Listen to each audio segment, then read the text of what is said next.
Thanks, Kathy. When it comes time to build your dream home, a number of factors come to mind. Finding the perfect property and developing a solid design plan may top your list. Both may also go hand in hand with choosing an architect who shares your vision. Today I have the honor of spending time with Michael Ingui, an architect who is pressing the envelope in design and his commitment to what is known as passive building. The passive house consideration, where does that come in the designing or consideration for renovation of a townhouse? It fits in really well for townhouses because they are attached units. The shared walls help it to be successful, and for us it actually frees up the design. Can you explain a little bit about your particular process and how you work with other participants? We actually are a highly collaborative firm, and we're expanding that with some of the contractors that we're also working with, where the contractors are actually meeting together in a way that they typically haven't done before. Right. Sometimes every 3 months, 6 months at each other's projects. And these are contractors who've competed with each other for years. Right. Wow. First meeting was a little awkward, and now we're up to sometimes 20 people, 30 people at these meetings, 50 people, where you've got subcontractors, and what we're doing is we're honing these passive house details so that they're more repeatable. They're getting to a place where they're cost neutral, and where the contractors that are in New York really are able to build them quite rapidly. A quick tour around his Lower Manhattan office, providing insight into why his passive building approach is so appealing to clients. For Michael Ingui, he says it's all in the details. As you can see, we're working on a party wall detail where we're really taking a close look at how a joist would head into that brick wall along the entire side of a building. Right. We'll show a client an existing joist with all those holes in the existing brick. There's nothing structurally wrong with that. We would typically not seal that in a single family house. But then you show them this photo, which you can see the air just penetrating and the light penetrating those joists. And you know what's going to travel through those joists. So you have the dust, you've got the mites, you've got the bugs. That's where you're getting your fresh air from, quote unquote. So if you scroll to the next slide, you simply seal it. It's not a difficult process. Some of it can be sprayed, some of it has to be troweled, and it's really clean. It tightens it up, and it's very few clients that you would show this to and say, if you can have A or B, they're not picking the steel joists. So far, mostly concentrating on townhouses, the firm backed Ingui has quickly become known for gorgeously designed homes that are also incredibly efficient. One of their most recent projects, this $16 million townhouse in Brooklyn Heights. The architecture is beautiful, not to mention its gorgeous design. But it's perhaps what you cannot see that makes Michael Ingui, the architect who designed it, most proud. What got you interested in passive house design and construction? We worked next to a contractor, Sam McAfee, who did a townhouse of a similar size to a house that we did with one little mechanical unit. We had our typical 5 or 6 mechanical units, a boiler, the whole slew of things. I made fun of him for 2 or 3 years while he built this house. His house worked perfectly, and we hired him. Wow. Ever since, every time someone's come to me saying they want a full gut townhouse, I tell them some of the attributes of passive house, and it's kind of hard for them to say no. I think for architects, seeing is believing. So doing that project next to Sam, it showed me firsthand what it could do. I think for many architects, they need to see it.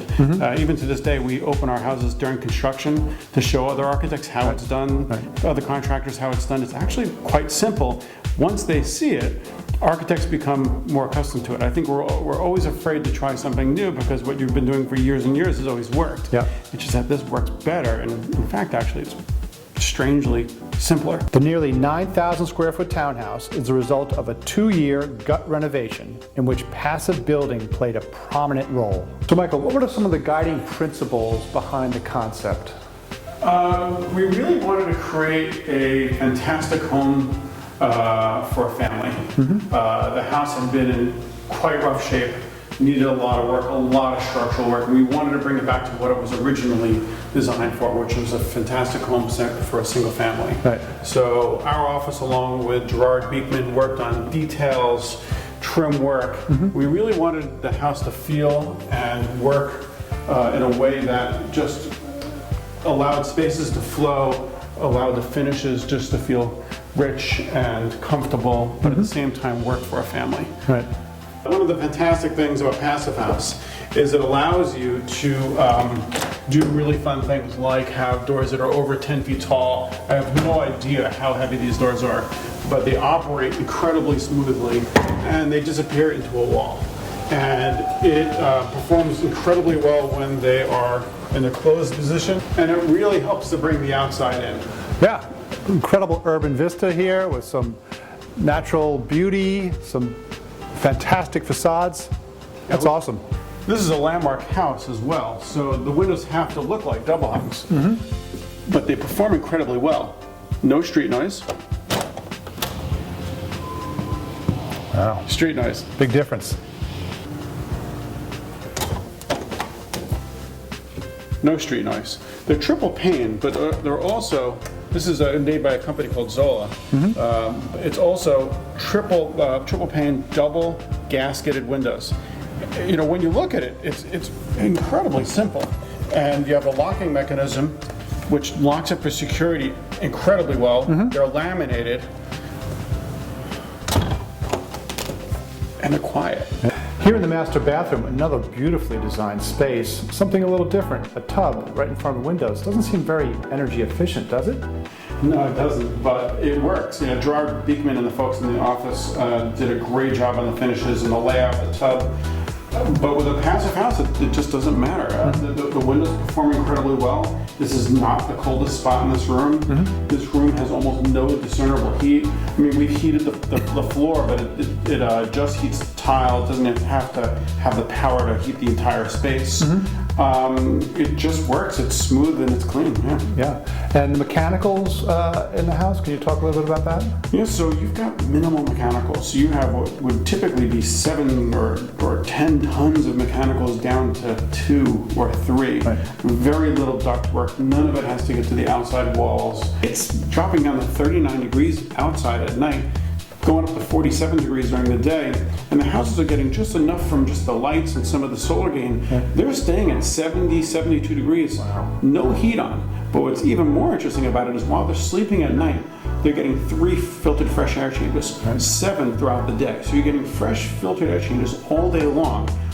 Your heat's not even going on until like December or January, if that. And buyers, are they picking up on these things? Do they find them important? What's your experience there? I think people are becoming more and more conscious of wanting to become energy efficient, but again, it's the amenity. Yeah. It's the fact that my heat doesn't have to work. It's less things to break. Sure, yeah. I have less mechanicals, 90% less mechanicals. Yeah. It means I get a roof deck instead of a roof full of mechanicals. Yeah. It means that I can have a bathroom like this without any ductwork or radiators.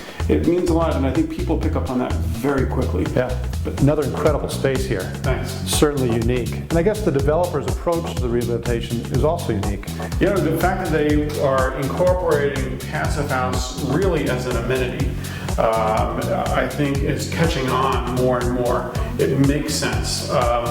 We're able to do them in a way where the amenities of Passive House can be sold to a purchaser. Sure. The fresh air, the sealed walls, the fact that when you're operating these houses, you could do so for 10 or 20% of what it would have cost you to operate it otherwise. Right.